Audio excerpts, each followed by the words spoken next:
Explain the Trump phenomenon. Maybe we have a more unique perspective because we both knew him way before he ever thought about running. Right. Well, I don't think it's hard to understand the Trump phenomenon at all if you are not poisoned, and I use the word like it's kind of an exaggeration, if you're not affected by inside the Beltway or Washington establishment thinking. Understanding Trump's easy.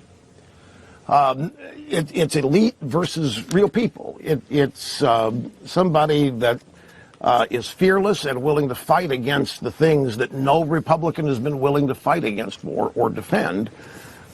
He's got an engaging personality. He doesn't offend people. The left thinks he does because they act offended, but Trump just makes people laugh. They can't get over the fact that he's likable because they hate him. They despise him. I saw something that I never... Are we allowed to mention competing cable networks? Because you dominate everything. They're just a bunch of cellar dwellers pretender. Little Brian Stelter over on CNN. Humpty Dumpty. Is that what you call it? That's what I call it. Actually, he's actually been somewhat nice to me. There are exceptions to it. But complaining that the president's talking too much. The president is in the media too much. I said, these guys demand and pray access. And you know why? Because he's polluting the air. He's lying, he's distorting, and he's not giving us enough time to catch up with him and to correct him. And I just keep going, President Trump. He's dominating these people. He's frustrating them. They've lost their monopoly. The Elizabeth Warren thing, the Pocahontas, proves they can't shape public opinion anymore via narrative. And they are frustrated as they can be about that. He doesn't need them. No. And part of the process, part of what's going on here, I believe, in all of this, I do call it abnormality. We're up against psychological disorder abnormality that is disguised as political issues. And we talk about the media. It's never been this abusively biased. Well, it's not even biased. We're so far beyond bias. These people are part of the agenda. I think they run it. I think they are the people that orchestrate it, run it. In fact, even give some marching orders to each other. The point is, Trump has just got them bamboozled, and I think part and parcel of what they're doing is trying to demonstrate to themselves they still have the power to shape public opinion via narrative.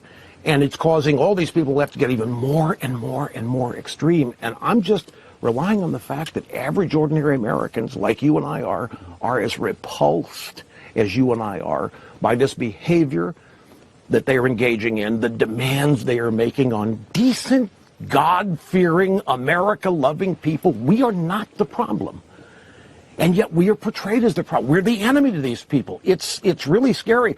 What happens if we lose? Go back and look. If we lose in 2016, if they get the House, folks, I'm just going to tell you, whatever Trump wants to do is going to stop. It's going to be paralyzed. It's going to be nothing but, in every House committee that's relevant, inspections, investigations, subpoenas.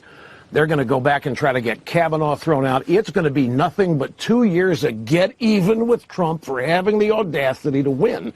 And the business of the nation is going to be brought to a screeching halt. In the meantime, they're going to try to get rid of the tax cuts. They're not going to succeed at any of this because the Senate is still going to be in the hands of Mitch McConnell. I affectionately call him the turtle. He moves so slow, but he's speeding up now. He's really getting good. He had a good run there for but it'll be the end of judicial. He did on Gorsuch and on Kavanaugh. He was great. But I still think Trump. That's in whom I have, in terms of the politics of this, I still have implicit trust. I think Trump knows what he's doing. Here's my question: we've had all this success in 2 years. Obama, economically, first president, never met 3% GDP growth in history. Didn't want to.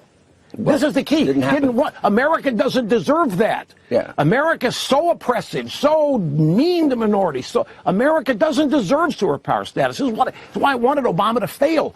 In his view, and the Alinsky view, and the American left's view, America is flawed. America is the problem in the world. America doesn't deserve its wealth. The apologies. Right. But economically, 13 million more Americans on food stamps, 8 million more in poverty. Okay. That's good. That's mean more people voting Democrat, more people depending on government. They want that, Sean. We have 14 states, record low unemployment. We have lowest unemployment since '69, 1 million more jobs than people on unemployment. Right. Look at who's benefiting. African-American unemployment, lowest ever. Hispanic unemployment, Asian unemployment, women in the workplace unemployment. All of this success, you're saying, stops if they get the House.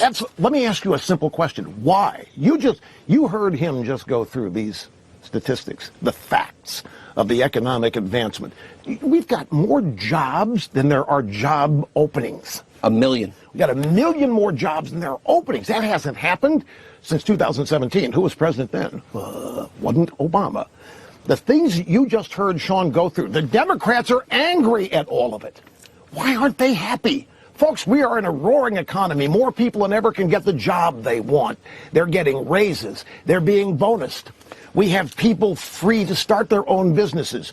The economy and every other aspect of life in America is on the upswing. And a political party and its voters are mad about it. Why? Why couldn't you be happy? Answer is very simple.